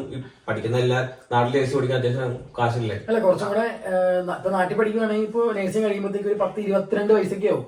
മറിച്ച് നമ്മൾ +2 കഴിഞ്ഞ് ഇവിടെ വരുമ്പോഴത്തേക്കും നമ്മുടെ ഫിനാൻഷ്യൽ കാര്യങ്ങൾ നമുക്ക് തന്നെ നോക്കാം. മാത്രമല്ല നമുക്ക് ചെറിയ രീതിയിൽ നമ്മുടെ ഫാമിലി സപ്പോർട്ട് ചെയ്യാനും പറ്റുന്നുണ്ട്. ചെറിയ പ്രായത്തിൽ തന്നെ ഒരു അല്ല എത്ര വയസ്സിൽ ഇവിടെ വന്നേ? 18-ാം വയസ്സിലല്ലേ? അപ്പോഴും ചെറിയ രീതിയിൽ ഫാമിലി ജോലിക്ക് പോയിട്ട് സപ്പോർട്ട് ചെയ്യും. 18-ാം വയസ്സിൽ നമ്മുടെ ഫാമിലി സപ്പോർട്ട് ചെയ്യുകയാണ്. പക്ഷെ നാട്ടിൽ പഠിക്കുമ്പോഴത്തേക്കും 22-23 ഇപ്പൊ ഞാൻ ഇപ്പോഴും പഠിച്ചോണ്ടിരിക്കുക. നിങ്ങൾ സപ്പോർട്ട് ചെയ്യുന്നതിന്റെ 10-ലൊന്നും എനിക്ക് സപ്പോർട്ട് ചെയ്യാൻ പറ്റുന്നില്ല. കാരണം എനിക്ക് അത്രയും ഒരു ഇൻകം വരുന്നില്ല. ഇപ്പോഴും ഞാൻ പഠിച്ചോണ്ടിരിക്കുകയാണല്ലോ. നാട്ടിൽ നിന്ന് ഡിഗ്രി എടുത്തിട്ട് ഇവിടെ മാസ്റ്റേഴ്സ് പഠിക്കാൻ വേണ്ടി വന്നേ. പാർട്ട് ടൈം പോകുന്നുണ്ട്. പക്ഷെ ഇവിടെ യൂണിവേഴ്സിറ്റിയിൽ 6 മാസം കൂടുമ്പോൾ സെമസ്റ്റർ ഫീസ് ഉണ്ട്. ചെറിയൊരു പൈസ ഉള്ളൂ. പക്ഷെ എന്നാലും ഈ റെന്റും കാര്യങ്ങളും ഒരു കൺസിസ്റ്റൻസി ഇല്ല. സ്ഥലം ഇതിന് മാറണം. കാരണം പാർട്ട് ടൈം ഉണ്ട്, അങ്ങനെ കാര്യങ്ങളൊക്കെ ഉണ്ട്. അത് കമ്പയർ ചെയ്യുമ്പോൾ എന്തുകൊണ്ട് നല്ലതാണ്. നമ്മള് കുറച്ചുകൂടെ ഫോറിൻ കൾച്ചർ നമ്മൾ അഡാപ്റ്റ് ചെയ്യണം. ഇവിടുത്തെ പിള്ളേരൊക്കെ 16-ാം വയസ്സിൽ പാരന്റ്സിന് വിട്ട് മാറും. അവർ സ്വന്തം വീടെടുത്ത് സ്വന്തം റെന്റും കാര്യങ്ങളും കൊടുത്ത് മാറും. നമ്മളെ നാട്ടില് 16 വയസ്സുള്ള ഒരാളുടെ അവര് നമ്മുടെ അപ്പനമ്മയെ സമ്മതിക്കും. 16 വയസ്സുള്ള ആളെ സ്വന്തം വീടെടുത്ത് മാറ്റി സ്വന്തം ജോലിക്ക് പോയി ജീവിച്ചോ പറയോ? ഇല്ല, അത് ജർമ്മനിലുള്ള മലയാളി പാരന്റ്സ് ആണെങ്കിലും സമ്മതിക്കില്ലാണോ? ഇവിടെ ജർമ്മനിലാണ് വരെ മക്കളൊക്കെ ജർമ്മനിൽ ജനിച്ചു വളർന്നാൽ പോലും അവര് സമ്മതിക്കില്ല. അങ്ങനെ ആരുടെ കുറെ ഫാമിലീസ് ഉണ്ട് ഇവിടെ. അത് നമുക്കും രസമായിരിക്കുമല്ലോ, നമ്മൾ ഒരുമിച്ച് ഫാമിലിയോട് നിൽക്കുമ്പോഴായിരിക്കില്ല രസം. നമുക്കൊക്കെ ഇവിടെ പിള്ളേരുണ്ടാവണമെങ്കിൽ പിള്ളേര് സമ്മതിക്കുന്നുണ്ടോ? അല്ല 16-17 വയസ്സുള്ള ആൾക്കാര് നമ്മളിപ്പോ ഇവിടെ ആണെങ്കിൽ പോലും ഒരു വീടെടുത്ത് മാറണ്ട, ഒരു പാർട്ട് ടൈം ജോലിക്ക് പോവോ അങ്ങനെ ചെയ്യുന്നവര് തന്നെ വളരെ കുറവല്ലേ. നമ്മള് പാരന്റ്സ് ഡിപ്പെൻഡ് ചെയ്തല്ലേ ജീവിക്കുന്നത്. അപ്പൊ അങ്ങനെ നോക്കും ഒരു ഏർലി സ്റ്റേജിൽ തന്നെ ഒരു ഇൻകം കണ്ടുപിടിച്ച് ചെറിയ രീതിയിൽ ഫാമിലി സപ്പോർട്ട് ചെയ്ത് സ്വന്തം കാര്യങ്ങൾ ചെയ്യാൻ പറ്റുന്ന ഒരു ബെനിഫിറ്റ് തന്നെയാണ്. എനിക്ക് തോന്നുന്നത് ഒരു വലിയൊരു ടോപ്പിക്. ഇപ്പൊ എന്തുകൊണ്ട് ജർമ്മനി ചൂസ് ചെയ്യണം ഒരു സെപ്പറേറ്റ് ടോപ്പിക് തന്നെ നമുക്ക് ചെയ്യാൻ സംഭവമാണ്. കാരണം ഇപ്പൊ ഹൗസ് ബിൽഡിന്റെ കേസ് എടുക്കുകയാണെങ്കിൽ ഇപ്പൊ ഈ 3 ഇയർ കഴിഞ്ഞാൽ ശരിക്കും പറഞ്ഞാൽ ഇപ്പൊ ആൻസിനേട്ടൻ നമ്മള് ആ ഒരു 3 ഇയർ കഴിഞ്ഞാൽ പിന്നെ നമുക്ക് ശരിക്കും നോർമൽ ഒരു വേറെ ഇന്റേൺഷിപ്പോ കാര്യങ്ങളൊന്നും വേണ്ട. നമുക്ക് ഓൾറെഡി നമ്മൾ അത്യാവശ്യം ഒരു പ്രോഫിയാണ്. അത്യാവശ്യം നമ്മള് പ്രൊഫഷണൽ ആയിട്ട് നമുക്ക് ജോലി ചെയ്യാൻ പറ്റുന്ന ഒരു സ്ഥാനത്തിലേക്കല്ല നമ്മൾ എത്തണേ. ഇപ്പൊ ചേട്ടൻ തന്നെ പറഞ്ഞില്ലേ, കാരണം നമുക്ക് അങ്ങോട്ട് ചെന്ന് ഡിമാൻഡ് ചെയ്യാം. ഓക്കെ, എനിക്ക് ഇത്ര എന്റെ ലാംഗ്വേജ് ലെവൽ ഇതാണ്, അല്ലെങ്കിൽ എനിക്ക് ഇത്ര സംസാരിക്കാൻ പറ്റും, ഇത്രയും ചെയ്യാൻ പറ്റും. നമ്മൾ പറയണ പൈസ തരും വേണം. നഴ്സിംഗിന് വേറെ ഗുണമുണ്ട്. അതെനിക്ക് മനസ്സിലായത് ഈ കൊറോണ വന്നില്ലേ, ആ സമയത്ത് നമ്മുടെ ഫ്രണ്ട്സിനും ഒരാൾക്കും പണിയില്ല, പാർട്ട് ടൈം പോലും കിട്ടില്ല. എനിക്ക് മാത്രം ആ സമയത്ത് പണിയുണ്ട്. ഞാൻ നോക്കിയപ്പോ ഇത് എപ്പോ വേണമെങ്കിലും ജോലി കിട്ടും. അമ്മാതിരി സംഭവം. എനിക്കത് ഭയങ്കര ഇഷ്ടപ്പെട്ടു ആ സമയത്ത്. എനിക്ക് ഒട്ടും താല്പര്യമില്ല. എനിക്ക് എന്നെ തന്നെ വേറൊരാൾ ഇഞ്ചക്ഷൻ വെക്കുന്നത് കാണുമ്പോൾ എനിക്ക് പേടിയാണ്. അമ്മാതിരി പേടിയുള്ള ഞാൻ ഈ നഴ്സിംഗ് എടുത്തത്. എന്നെ തന്നെ ഇഞ്ചക്ഷൻ വെക്കുമ്പോൾ എനിക്ക് പറ്റി ഓർത്തോണ്ടാ ഞാൻ നമ്മുടെ സെറ്റപ്പ് എന്ന് പറഞ്ഞാൽ നമുക്കൊരു ബിസിനസ് എന്തെങ്കിലുമൊക്കെ ചെയ്ത് കുറച്ച് പൈസ ഒക്കെ ഉണ്ടാക്കി റിച്ച് മൈൻഡ് ആ സെറ്റപ്പിൽ പോകണമെന്നൊക്കെയാണ്. അപ്പൊ ഈ ജോലി കുറച്ച് പൈസ ഒക്കെ ഉണ്ടാക്കി എങ്ങനെയെങ്കിലൊക്കെ രക്ഷപ്പെടാന്നൊക്കെ വിചാരിക്കും. ഇതിനൊന്നും ഇപ്പൊ ഒരു പ്രാവശ്യം തലറങ്ങി വന്നിട്ടുണ്ട്. ആദ്യമായിട്ട് ഞാൻ കോഴ്സൊക്കെ കഴിഞ്ഞ് ജോലിക്ക് പോയി കഴിഞ്ഞപ്പം മറ്റേ ഹോസ്പിറ്റലില് പ്രോബയ്ക്ക് ഫസ്റ്റ് അന്ന് കേരളത്തിലാണ് മെയിൻ ആയിട്ട്. അപ്പൊ ഹോസ്പിറ്റലിൽ വർക്ക് ചെയ്തിട്ടുണ്ട് പ്രാക്ടിക്കൽസ് ഒക്കെ. പക്ഷെ ഇതിനകത്ത് ഹോസ്പിറ്റലിൽ ചെന്ന് കഴിഞ്ഞപ്പം ആൾക്ക് എന്തോ നട്ടലിനെ ഒരു ഓപ്പറേഷൻ ചെയ്തിട്ട് അവർ സ്പൈനൽ കൂടി സംഭവില്ലേ, അവിടേക്ക് ഒരു ബ്ലഡ് എടുക്കാൻ വേണ്ടി ബ്ലഡ് എടുക്കാനല്ല, അവർ ഓപ്പറേഷൻ കഴിഞ്ഞപ്പോൾ ആ ഒരു ബ്ലഡ് ആ ചീത്ത ബ്ലഡ് ഒക്കെ അതൊക്കെ പോകുമ്പോൾ ഒരു ഡ്രെയിനേജ് ഇടും. ആ ഒരു ഡ്രെയിനേജ് ഇത്ര ഏകദേശം ഒക്കെ കയറ്റി വെച്ചിട്ടുണ്ടോ ആ ഒരു കേബിള് അവര് അതിനകത്ത് എന്താ ചെയ്തിട്ടുണ്ട്. ഓ എന്റെ അമ്മേ, ആ സാധനം അങ്ങോട്ട് ഒരു എന്റെ അടുത്ത് പറഞ്ഞേ, എന്റെ അടുത്ത് പിടിക്കാനെന്തോ പറഞ്ഞു. ആ വെല്ലിപ്പരന്ന് തട്ടി കൊടുക്കാൻ പറയും. ഇങ്ങനെ ഞാൻ ആ ഓക്കെ എന്ന് പറഞ്ഞു. തട്ടിക്കൊടുക്കാൻ പറഞ്ഞു. വലിയപ്പനോട് ചുമ വയ്ക്കാൻ പറഞ്ഞു. ഇവളൊരു വലിയ വരച്ചു എന്റെ എടാ ആദ്യം ഞാനത് തലയിറങ്ങിയിട്ട് ഞാനാണ് മറ്റേ ചുമരങ്ങനെ ചാരുന്നു. ഇപ്പൊ ഇത്തിരി വെള്ളം കുടിച്ചിട്ട് വരാൻ തുടങ്ങി. പിന്നെ അത് കഴിയാൻ കണ്ട ഞാൻ വന്നേ തലയിറങ്ങിപ്പോയി. പിന്നെ അതേപോലെ തന്നെ നീ നേരത്തെ പറഞ്ഞ സംഭവം മറ്റേ സ്പൈനൽ കോഡിൽ കുത്തിയെടുക്കില്ലേ ഒരു ഫ്ലൂയിഡ് ഒരു ഇത് വെച്ചിട്ട്, അത് മറ്റേ എനിക്ക് തോന്നുന്ന ഈ വലിയ വലിയ ടെസ്റ്റുകളൊക്കെ ആ സാധനം കൊണ്ടുവന്ന് ടെസ്റ്റ് ചെയ്യാനായിട്ട് നട്ടലിന്ന് ഫ്ലൂയിഡ് എടുക്കും. ഞാൻ ആദ്യമായിട്ട് അങ്ങനെയൊക്കെ ഒരു വെള്ളം അതായത് ശരിക്കും വെള്ളത്തിന്റെ കളറിലാണ് ആ ഒരു ഇതേ പറഞ്ഞിട്ട് അത് മറ്റേ ഇങ്ങനെ ഇരിക്കണം നമ്മള്. അതെ വേദനയുണ്ട്. അത് കുത്തിയെടുക്കണ നേരത്തുണ്ടല്ലോ എന്നെ വിളിച്ചു ഡോക്ടർ ഒന്ന് ഹെൽപ്പ് ചെയ്യാൻ പറഞ്ഞു. ഡോക്ടറെല്ലാം വിളിക്കണം പഠിക്കുന്ന സമയത്ത് അതിനിപ്പോ ഇതിപ്പോ വരാന്ന് പറഞ്ഞു. ആവേശം ദീർഘവീക്ഷണം കൂടി പോയി ഭയങ്കര ഇതായി പോയി. ചെന്ന് കഴിഞ്ഞപ്പോണ്ടല്ലോ പുള്ളിക്കാര് 2 ടെസ്റ്റ് ട്യൂബർ സാധനം ഉണ്ടാക്കണം. എടാ ഇതൊന്ന് പിടിക്കാന്ന് വെച്ചു. അതിനിപ്പോ എന്താ പുള്ളിക്കാരത്തിന്റെ നട്ടലിന്റെ ഇത് കൂടെ എങ്ങനെ സൂചിയാണ് കുത്തിക്കയറ്റി എന്നോട് 10 ഡ്രോപ്പ് വെച്ച് 2 ടെസ്റ്റ് ട്യൂബിൽ ഇങ്ങനെ എടുക്കാൻ പറയും. എന്റെ ദൈവം കൈ വിറച്ചിട്ടുണ്ട്. ഇത് കൃത്യം കിട്ടുമെന്ന് തന്നെയായി പോയി. ഞാൻ നോക്കുമ്പോ അത് കുത്തണ കാണുമ്പോ നമ്മുടെ മേത്ത് കുത്തണ പോലെ എനിക്ക് ഫീൽ ചെയ്യണം. അത് ഭയങ്കര എക്സ്പീരിയൻസ് ആയിരുന്നു. അങ്ങനെയൊക്കെ വന്നിട്ട് നിങ്ങൾക്ക് രണ്ടുപേർക്കും എക്സ്പീരിയൻസ് ഒന്നും ഉണ്ടായിട്ടില്ല? കുറച്ച് കുറവ് എക്സ്പീരിയൻസ്. എനിക്കിത് കേട്ടതാ പെട്ടെന്ന് ഓർമ്മ വെച്ച് കഴിഞ്ഞാൽ FSC ചെയ്യുന്ന ടൈമിൽ ഇതുപോലെ ഒരു പേഷ്യന്റിന്റെ നമുക്ക് വൂണ്ട് ഉണ്ടായിരുന്നു. അതിങ്ങനെ ബാക്ക് സൈഡിലായിട്ടായിരുന്നു. അതുപോലെ ശരിക്കും അത് കണ്ടിട്ട് എനിക്ക് അത്ര നാളെ വലിയ പ്രശ്നം ഉണ്ടായിരുന്നു. സ്റ്റാർട്ടിങ്ങിൽ ഉണ്ടായിരുന്നു. ഞാൻ ഒരു ബന്ധമില്ലാണ്ടാണല്ലോ ഈ ഫീൽഡിലേക്ക് വന്നേ. പക്ഷെ അത് കഴിഞ്ഞ പിന്നെ ഓക്കെ ആയി. പക്ഷെ ഈ ഒരു പുള്ളിക്കാരുടെ ഒരു വൂണ്ട് ആള് ബെഡിലേക്കാണ് കിടപ്പിലാണ്. അപ്പം ഈ വൂണ്ട് കണ്ടിട്ട് എനിക്ക് പെട്ടെന്ന് എന്താ അറിയില്ല കുറച്ചു നേരത്തേക്ക്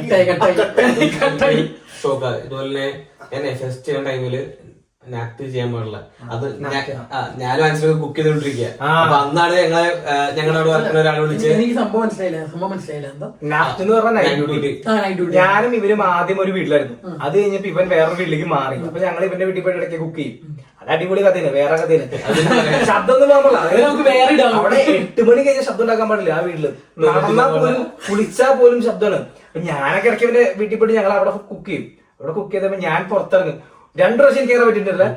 ഞാൻ പുറത്തിറങ്ങി കഴിഞ്ഞപ്പോ ഫ്രണ്ടിൽ ലൈറ്റ് ഇടണമല്ലോ. അപ്പുറത്തെ വീട്ടിലെ ബെല്ലൊക്കെ പോയി കുത്തിട്ട് 12 ഇവന്റെ വീട്ടിൽ 4 വർഷം കുറിച്ച് വന്നിട്ട് അത് അപ്പുറത്തെ വീട്ടിൽ ചെയ്ത് രാത്രി കക്കൂസിൽ പോയി ഫ്ലഷ് അടിച്ചു, കുളിച്ചു, ഡോർ അടച്ചു, രാത്രി റൂമിൽ കിട നടന്നു. സ്വന്തം വീട്ടിൽ രാത്രി നടക്കാൻ പാടുള്ളത് വിഷയം മാറി. നൈറ്റ് ഡ്യൂട്ടി ചെയ്യാൻ പാടില്ല. പക്ഷെ എന്റെ ഒരു കൊളീഗ് തലയിറങ്ങിയായിട്ട് എന്നെ വിളിച്ചു. പെട്ടെന്ന് എമർജൻസി വിളിച്ചു. ഞാൻ ചെന്നു. നൈറ്റില് വേറെ ഒരു 2 പേരേ ഉള്ളൂ ഞങ്ങളുടെ ഹൈമില്. അപ്പൊ രാത്രി വെളുപ്പിന് 2 മണിയായി. ഒരു പേഷ്യന്റ് കിടന്ന് ഉറങ്ങുക. അന്യ പനിയാ. ജസ്റ്റ് ഒന്ന് പിടിക്കാൻ എന്റെ അടുത്ത് പറഞ്ഞു. പേഷ്യന്റിനെ ഒന്ന് പിടിക്കലും പുള്ളി നേരെ എന്റെ കയ്യിലേക്ക് വൊമിറ്റ് ചെയ്തു. ബ്ലഡ് വൊമിറ്റ് ചെയ്ത് 2 വൊമിറ്റ് ചെയ്തു. പുള്ളിയുടെ അപ്പൊ തന്നെ മരിച്ചു. എന്റെ ജീവിതം ആ സ്പോട്ടിൽ മരിച്ചു. അല്ല എന്റെ ഇപ്പം ഫാർകാസ്റ്റ് ഉണ്ട്. ഞാൻ പറഞ്ഞു പുള്ളിക്കാരിയുടെ എല്ലാം ക്ലീൻ ആക്കി ആയിട്ട് പോള് പൊക്കോ താഴെ ഇരുന്നോ ഞാൻ വിളിച്ചോളാം പറഞ്ഞു. എന്റെ അപ്പൊ ആംബുലൻസ് വിളിച്ച് കൊണ്ടുപോയെന്ന് തോന്നുന്നു. എന്റെ കിളി മരിച്ചു മനസ്സിലായി എനിക്ക്. എന്താ തോന്നി നൈറ്റും കൂടി അല്ലേ. ആ നൈറ്റ് താഴെ വന്നിരിക്കുമ്പോ ഞാൻ ഡിമെൻസിലെ താഴെ വന്നിരിക്കണേ. അപ്പുറം അവിടുത്തെ ഒരാൾ ക്ലിങ് ചെയ്യും, ഇവിടുത്തെ ക്ലിങ് ചെയ്യും. എങ്ങനെ നടക്കും ഞാൻ? എനിക്ക് പേടിയായിട്ട് അന്നത്തെ ദിവസം എന്റെ കിളി പോയി സത്യം പറഞ്ഞ. വന്നിട്ട് 4ാമത്തെ ദിവസം 6ാമത്തെ ദിവസം അത്ര ടൈം എന്തോ ആയുള്ളൂ. ആ ടൈമിൽ തന്നെ കയ്യിലേക്ക് ഒരാള് ബ്ലഡ് എന്റെ കയ്യിലേക്ക് വൊമിറ്റ് ചെയ്ത് ആളപ്പം മരിച്ച അവസ്ഥയിൽ വെച്ചേക്ക്.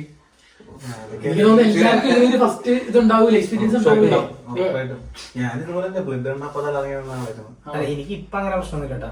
ഞാൻ ആദ്യം ഇൻസുലിൻ കുത്താൻ വരെ ഇപ്പൊ ചിലപ്പോൾ ഇൻസുലിൻ വലിയ പേടിയുണ്ടാവും. വലിയ പേര് എനിക്ക് കൈ ഇറക്കി സംഭവം കണ്ട. പക്ഷെ നമ്മൾ ചെയ്യേണ്ട ആവശ്യമില്ല ഇവിടെ. അത് അസിസ്റ്റന്റ് നഴ്സുമാരുണ്ട്, മറ്റേ അസിസ്റ്റന്റ് ഡോക്ടർമാരുണ്ട്. അവന്മാര് ചെയ്തു. അവര് ചെയ്തു. നമുക്ക് ക്യാൻഡിൽ ഇടേണ്ട ആവശ്യം പോലും ഇല്ല. ഇതൊക്കെ അവര് ചെയ്തു. കുറച്ച് ദിവസം ഞാൻ ക്യാൻഡിൽ ഇട്ടു. അത് സൈക്കിളിൽ ഇറക്കുന്ന നേരത്ത് ഡോക്ടർ ഉണ്ട്. പുള്ളിക്കാരി വേറെ അവസാനത്തിൽ എന്താണ് ഒരു പേഷ്യന്റ് കുറെ കുത്തുകുത്തിട്ട് പുള്ളിക്കാരിക്ക് പറ്റണില്ല. അപ്പൊ എനിക്ക് മനസ്സിലായി പുള്ളിക്കാരിക്ക് പരിപാടി ഒന്നും അറിയില്ല. ഞാൻ നോക്കിയപ്പോ എനിക്ക് കുറച്ച് എക്സ്പീരിയൻസ് ഉണ്ട് ഇത് കുത്തി. ഞാൻ ട്രൈ ചെയ്യണമെന്ന് വെച്ചു. ഞാൻ ട്രൈ ചെയ്യാം. ഞാൻ നോക്കിയപ്പോ നമ്മള് ചെയ്തിട്ട് റെഡിയായി. എനിക്ക് പഠിക്കാൻ പറ്റിയ അവസരമാണ്.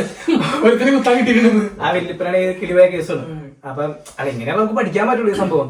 ഞാൻ പറഞ്ഞു ഞാൻ ട്രൈ ചെയ്യാം എന്ന് പറഞ്ഞ് കുത്തിട്ട് കിട്ടണില്ല. ഞാനും കുത്തിട്ട് കിട്ടിയില്ല, പുള്ളിക്കാരി കുത്തിട്ട് കിട്ടില്ല. പുള്ളിക്കാരി എത്ര കുത്തിയെന്നാ പുള്ളിക്കാരൻ പുള്ളി കിളിവായിട്ട് കേസായത് പുള്ളി ഒന്നും മിണ്ടിയില്ല. വേറെ ആരെങ്കിലൊക്കെ ഇറങ്ങിയിട്ടില്ല. എന്റെ എന്നിട്ട് വേറൊരു ഡോക്ടർ, മെയിൻ ഡോക്ടർ ഒറ്റ കുത്തിൽ നിന്ന് കിട്ടി. കേരള പിന്നെ എനിക്ക് നമുക്ക് എക്സ്പീരിയൻസ് കുറവാണ്, നമുക്കൊന്നും അങ്ങനെ കിട്ടുപോലില്ല. അത് വേറൊരു സംഭവത്തോടെ, അതായത് നമുക്ക് എല്ലവിടെ അല്ലാത്ത പല സംഭവം FSCക്ക് പിന്നെ പറയണ്ട. FSC പിന്നെ അങ്ങനെയാണ് ചെയ്യാൻ പാടാത്ത മിക്കതെല്ലാം നമ്മൾ ചെയ്യേണ്ട വരും. ഹൗസ് ബിൽഡിങ്ങിനും അതെ അല്ലെ, ഒരു ടൈം കഴിയുമ്പോഴത്തേക്കും നമുക്ക് ശരിക്കും ചെയ്യാൻ പാടാത്ത അല്ല, ജോലിക്ക് അറിയാൻ നമുക്ക് പറ്റില്ലെങ്കിൽ നോ പറയാൻ പറ്റില്ലേ? അറിയാത്ത കാര്യങ്ങളാണെങ്കിൽ നമുക്ക് നോ പറയാം, അതൊരു പ്രശ്നമില്ല. അറിയില്ല എന്ന് പറഞ്ഞാൽ നമ്മൾ പഠിച്ചിട്ടില്ല, എക്സ്പീരിയൻസ് പക്ഷെ മിക്കവരും പറയോ, അതാണ് കാരണം പേടിയാണ് പലർക്കും. പറഞ്ഞ എന്തെങ്കിലും പറ്റിപ്പോവും, അല്ലെങ്കിൽ പറഞ്ഞാൽ അവരെന്ത് വിചാരിക്കും. ഇവിടെ ജർമ്മൻസ് നോ പറയാൻ കാണിക്കുന്ന കാര്യത്തിന്റെ 10 നമ്മൾ കാണിച്ചാൽ നമ്മളോട് സുഖമായിട്ട് ജീവിച്ചു പോകും. ഈ നോ ഒരിക്കലും പഠിച്ചിട്ടേ അറിയില്ല, നമ്മൾ പഠിച്ചിട്ടില്ല, നമ്മളൊരു കൾച്ചറെ അവർക്ക് അറിയില്ല. നമ്മുടെ എന്താ പറയാ, കൾച്ചറിനെതിരാണ് നോ പറയില്ല. അല്ല, ചോദിക്കണം, എടാ നിനക്കത് എനിക്കത് അറിയില്ല എന്ന് പറയണോ? പക്ഷെ മറിച്ച് നമ്മളത് ചെയ്യാൻ ശ്രമിക്കും. ഇവിടെ ആൾക്കാരുണ്ട് നമ്മള് അതൊന്നും ചെയ്യാവോ, അല്ലെ സംഭവം എന്താണെന്ന് അറിയാവോ, ഐ ഡോണ്ട് നോ. അത് പറഞ്ഞ അറിയില്ല തിരിഞ്ഞു അറിയില്ല. നമ്മളിപ്പോ ഇന്ന് ഫസ്റ്റ് ദിവസം തന്നെ കുറച്ച് കാര്യങ്ങൾ പറഞ്ഞു, അങ്ങോട്ടും ഇങ്ങോട്ടും ഒക്കെ ആയിട്ട് ജസ്റ്റ് ഒരു കോമൺ ടോക്ക് ആണ് പറഞ്ഞോളൂ. ഇത് മാത്രമല്ല നമ്മൾ പറയാൻ ഉദ്ദേശിക്കുന്നത്, അങ്ങോട്ടും ഇങ്ങോട്ടും സംസാരിക്കുന്ന ഒരു കണ്ടന്റ് അല്ലേ നമ്മുടെ പോഡ്കാസ്റ്റ് തന്നെ. എല്ലാവർക്കും ഇൻഫോർമേറ്റീവ് ആയിട്ടും പിന്നെ നമ്മുടെ ഇവിടെ റിയൽ ലൈഫിൽ നടക്കുന്ന പല കാര്യം ഒന്നും മറച്ചു വെക്കാതെ പലരും സംസാരിക്കണേ. ഇവിടുത്തെ നല്ല കാര്യങ്ങൾ മാത്രം പറയും, നെഗറ്റീവ് മാത്രം പറയും, പോസിറ്റീവ് പറയില്ല. ചിലപ്പോ പലർക്കും ഇവിടെ പല കാര്യങ്ങള് റിയൽ ലൈഫ് എക്സ്പീരിയൻസ് ഉണ്ടായിട്ടില്ല. അതെല്ലാം സത്യം. അത് മാത്രല്ല, ഇപ്പൊ ഞാനിവിടെ നഴ്സിംഗ് കഴിഞ്ഞ ഒരാളാണ്. ഇവൻ നഴ്സിംഗ് പഠിക്കണു, ഇവൻ നഴ്സിംഗ് പഠിക്കണു, ഇവൻ ഒരു ഇല്ലാത്ത. അപ്പൊ നമ്മള് പല ഡയറക്ഷനുള്ളവരുണ്ട് ഇതിനകത്ത്. ഈ പറഞ്ഞ പോലെ ഇവൻ അല്ല, നമ്മുടെ ഈ ഇതിനകത്തും കുറെ ചേട്ടന്മാരൊക്കെ വരാവുന്നവരുണ്ട്. ഇവരും ഈ പറഞ്ഞ പോലെ ബിസിനസ് ചെയ്യുന്നവരുണ്ട്. ഇവിടെ ഹെൽപ്പർ കോഴ്സ് നഴ്സിംഗ് കഴിഞ്ഞ് PR കിട്ടാൻ പോകുന്നവരുണ്ട്. വേറെ ബോഷിൽ വർക്ക് ചെയ്യണവർ, ഡാംലറിൽ വർക്ക് ചെയ്യണവര്, ബാങ്കിൽ വർക്ക് ചെയ്യണവര്, പല ഫീൽഡിൽ വർക്ക് ചെയ്യുന്നവരുണ്ട്. Project management, project sectors, production, ഇത് ഇങ്ങനത്തെ പല ഏരിയ വർക്ക് ചെയ്യുന്ന ആൾക്കാർ, ഹോട്ടൽ ബിസിനസ് ചെയ്യുന്നവര്, അല്ലാതെ വെറൈറ്റി ബിസിനസ് ട്രക്ക് ചെയ്യുന്നവര്, ഓണ്ടർപ്രണേഴ്സ് ഒക്കെ ഇവിടെ കുറെ ഉണ്ട്. അപ്പൊ അവരുടെ എക്സ്പീരിയൻസും എങ്ങനെയാണ് അവർ ഇതിലേക്ക് എത്തിയത്, അങ്ങനത്തെ കാര്യങ്ങളൊക്കെ നമ്മൾ ഇതിലൂടെ ഷെയർ ചെയ്യും. അത് അങ്ങനത്തെ കാര്യങ്ങൾ നമ്മൾ അറിയണം. ഇപ്പൊ നമ്മൾ കൂടുതൽ ഡിസ്കസ് ചെയ്യുന്നത് ഈ മെഡിക്കൽ ഫീൽഡും മാസ്റ്റേഴ്സും കാര്യങ്ങളൊക്കെ മാത്രമാണ് ഇവിടെ ഡിസ്കസ് ആയി പോകുന്നത്. എന്നാൽ ഇങ്ങനത്തെ ആൾക്കാർ ഇവിടെ ഉണ്ട്. അവർ വർഷങ്ങൾക്ക് മുമ്പ് ഇവിടെ വന്ന് പലതും വെട്ടിപ്പിടിച്ച ആൾക്കാരൊക്കെ ഇവിടെ ഉണ്ട്. അപ്പൊ അത് മാത്രല്ല, ഈ പറഞ്ഞ ഇപ്പൊ കുറെ വ്ലോഗേഴ്സ് ഉണ്ട്. അതായത് മിക്ക പിള്ളേരും ഈ ഒരു ഹൗസ് ബിൽഡിംഗ് പോലും കംപ്ലീറ്റ് ആക്കിയിട്ടില്ല. ഇവര് വന്ന് FSC ചെയ്യണം, അല്ലെങ്കിൽ എയ്പ്പർ ചെയ്യണം, അല്ലെങ്കിൽ ഈ ഹൗസ് ബിൽഡിംഗ് കംപ്ലീറ്റ് ആക്കണേക്കാളും മുമ്പാണ് ഇവർ ഈ പറഞ്ഞ വ്ലോഗിംഗ് ഒക്കെ തുടങ്ങി എല്ലാ കാര്യങ്ങളും ഇങ്ങനെ പറയണം, എല്ലാം അറിയാവുന്ന കാര്യങ്ങൾ. നമ്മൾ ഈ പറഞ്ഞ നമ്മളിൽ കഴിഞ്ഞ ആൾക്കാരുണ്ട് ഈ പറഞ്ഞ പോലെ. അതുകൊണ്ട് നമ്മൾ എല്ലാം ജെനുവൻ ആയിട്ട് ഈ പറഞ്ഞ പോലെ നമ്മളൊന്നും തള്ളി മറിക്കണില്ല. എല്ലാം അറിയാവുന്ന കാര്യങ്ങളല്ല, നമ്മൾ അറിയാവുന്ന ഒരു എക്സ്പീരിയൻസ് നമ്മൾ ഷെയർ ചെയ്യുന്നു. ഒന്നും വേറെ പലരും അറിയാണ്ടാണ് ഇവന്മാർ കിടന്ന് പറഞ്ഞുകൊണ്ടിരിക്കുന്നത്. അവരിപ്പോ അങ്ങനെ തുടങ്ങുന്നതുകൊണ്ട് നമുക്ക് ഒരിക്കലും തെറ്റു പറയാനില്ല. ഞങ്ങളും പെർഫെക്റ്റ് ഒന്നുമല്ല, ഞങ്ങൾക്ക് ഇപ്പൊ പറഞ്ഞത് പല മിസ്റ്റേക്ക് ഞങ്ങളുടെ എക്സ്പീരിയൻസ് പറയും. ഇനി നിങ്ങൾക്ക് ഇപ്പൊ ഏതെങ്കിലും ഒരു പർട്ടിക്കുലർ ഫീൽഡിനെ കുറിച്ച് അറിയാൻ താല്പര്യം ഉണ്ടെങ്കിൽ പറ. നമ്മുടെ കോൺടാക്ട്സിൽ നമുക്ക് അതിന് പറ്റിയ എക്സ്പെർട്ടൈസ് ആൾക്കാരുണ്ടെങ്കിൽ നമ്മൾ വിളിക്കും, നമ്മൾ കോൺടാക്ട് ചെയ്യും, നമ്മൾ അത് അറേഞ്ച് ചെയ്തിരിക്കും.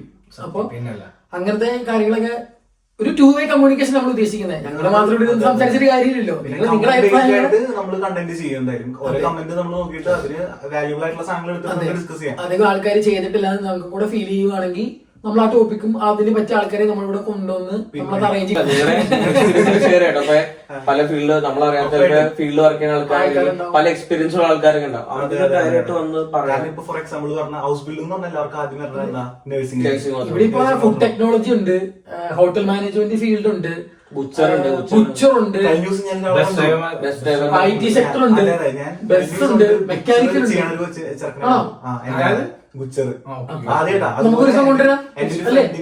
ഒരു ഫ്രണ്ടിന്റെ അനിയനി പോകുന്നുണ്ട് റീസെന്റ് ആയിട്ട്. അവൻ എന്താ ചെയ്യണമെന്ന് വെച്ച് കഴിഞ്ഞാൽ മറ്റേ നമ്മുടെ ലോക്കോ പൈലറ്റ് ആണ് പഠിക്കുന്നത്. അവന് സ്റ്റൈഫന്റ് മാത്രം ഏകദേശം 2000 ലോക്കോ പൈലറ്റ്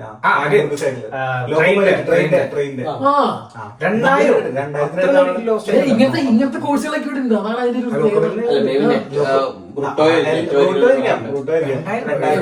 ഒരു കണ്ടിരുന്നു. നമ്മുടെ ആരോട് ചോദിച്ചപ്പോ ഞാൻ അവർക്ക് അയച്ചു ചോദിച്ചു 2000 എടുത്തു. ലൈക്ക് നമ്മള് നമുക്ക് ചിന്തിക്കാനും പറ്റില്ല. 1 ഇയർ കോഴ്സ് അത്. ഡയറക്റ്റ് റിക്വയർമെന്റ് എന്ന് പറഞ്ഞാൽ ഡിഗ്രിയാ. ഡിഗ്രി എനിക്ക് തോന്നുന്നു ഡിഗ്രി കഴിഞ്ഞിട്ട് ഇവിടെ വന്ന് ഹൗസ് ബിൽഡിംഗ് പഠിക്കുന്ന ഒരുപാട് പേരുണ്ട്. ഇപ്പൊ ഡിഗ്രി ചെയ്തിട്ടോ. എന്റെ ഒരു ഫ്രണ്ട് ഉണ്ട്, അവൻ MBA പഠിച്ച് നാട്ടില് എന്താണ്ടൊക്കെ ഡിഗ്രി എന്താണ്ടൊക്കെ ചെയ്തു. അച്ഛനാകുമ്പോൾ തന്നെ അവൻ നാട്ടില് ഡിഗ്രി ചെയ്തു. പിന്നെ അവൻ ഈ പറഞ്ഞ പോലെ CBSE സ്കൂളുകളില് ഇംഗ്ലീഷ് പഠിപ്പിക്കാൻ പാടില്ല. ഇവിടെ വന്ന് മാസ്റ്റേഴ്സിന് MBA ഒക്കെ പഠിച്ചു. എന്നിട്ട് ഇവിടെ ഹോസ്പിറ്റലിൽ ചേർത്തിട്ടുണ്ട്. അതായത് പറയുന്നതൊന്നുമല്ല, ജോലി കിട്ടാൻ പാടാ. അതിന് നല്ല ലാംഗ്വേജ്. നാട്ടിൽ നിന്ന് BDS പഠിച്ചിട്ട് MBBS പഠിച്ച ആൾക്കാർ ഇവിടെ ഹൗസ് സ്കൂളിൽ ചെയ്യുന്ന ആൾക്കാർ നമുക്കറിയാം. നാട്ടില് ഫോറൻസിക് പഠിച്ചിട്ട് ഇവിടെ വന്ന് ഹോസ്പിറ്റലിൽ പഠിക്കുന്ന ആൾക്കാരെ നമുക്കറിയാം. അല്ല ഒരുപാട് രണ്ടായിരം കിട്ടാൻ ചാൻസ് ഉണ്ട്. കാരണം എന്താണെന്ന് വെച്ചാൽ ഇപ്പൊ നോർമലി നമ്മുടെ നഴ്സിംഗ് ഹോസ്പിറ്റലിൽ റിക്വയർമെന്റ് എന്ന് പറയുന്നത് 10th അല്ലെങ്കിൽ 12th അല്ലേ. ഇത് ഡിഗ്രിയാണ്. പിന്നെ ഇപ്പൊ ഫോർ എക്സാമ്പിൾ ഇപ്പൊ 1 year ഹൗസ് ബിൽഡിംഗ് കഴിഞ്ഞ ഒരാൾക്ക് വൈറ്ററായിട്ട്, അതായത് ഇപ്പൊ 3 years ചെയ്യാണെന്നുണ്ടെങ്കിൽ ആൾക്ക് ഏകദേശം 2000 അടുത്ത് കിട്ടും. അതായത് 1 year ഹൗസ് ബിൽഡിംഗ് ചെയ്ത ഒരാൾ അല്ലെങ്കിൽ 2 year ഹൗസ് ബിൽഡിംഗ് ചെയ്ത ഒരാൾക്ക് ഹെൽപ്പറിനെ ചെയ്ത് കംപ്ലീറ്റ് ചെയ്ത ആൾക്ക് 3 years ചെയ്യാണെന്നുണ്ടെങ്കിൽ ആൾക്ക് 2000 സംതിങ്. അതെ, അപ്പൊ ഒബ്വിയസ്ലി റിക്വയർമെന്റ് ഡിഗ്രി ആണെന്നുണ്ടെങ്കിൽ കിട്ടാം. ശരിയാണ്. അതായത് എന്റെ ഒരു ഫ്രണ്ട് ഉണ്ട്, ആള് 1 year കഴിഞ്ഞിട്ട് ആളെന്താ ചെയ്യണേ? ആളിപ്പോ 3 year ഹൗസ് ബിൽഡിംഗ് മലയാളി. അതുപോലെ നോർമൽ എനിക്ക് തോന്നുന്നു ഒരു 20 വയസ്സ് 21 വയസ്സ്. ഡിഗ്രി എഴുതുന്നു. കാരണം അത് ഹെൽപ്പർ ഉണ്ടെന്നുണ്ടെങ്കിൽ ഹെൽപ്പർ ഉണ്ടെങ്കിൽ അല്ല, ചിലർക്ക് മെറ്റേപ്പാടും കിട്ടും. 26 വയസ്സ് കഴിഞ്ഞ് 27 വയസ്സ് അങ്ങനെ പെണ്ണുങ്ങൾക്ക് ഒരു അങ്ങനെ ഇല്ല. അതുപോലെ തന്നെ ഇവിടെ വേറൊരു സംഭവമുണ്ട്. ഞാൻ ജോലിക്ക് കയറിയ ശേഷം എനിക്ക് മനസ്സിലായ കാര്യമാണ്. അതുവരെ ഞാൻ അതിനെ പറ്റി കേട്ടിട്ടേ ഇല്ല. നിങ്ങൾ കേട്ടിട്ടുണ്ടോ ഡുവൽ സ്റ്റുഡിയോ?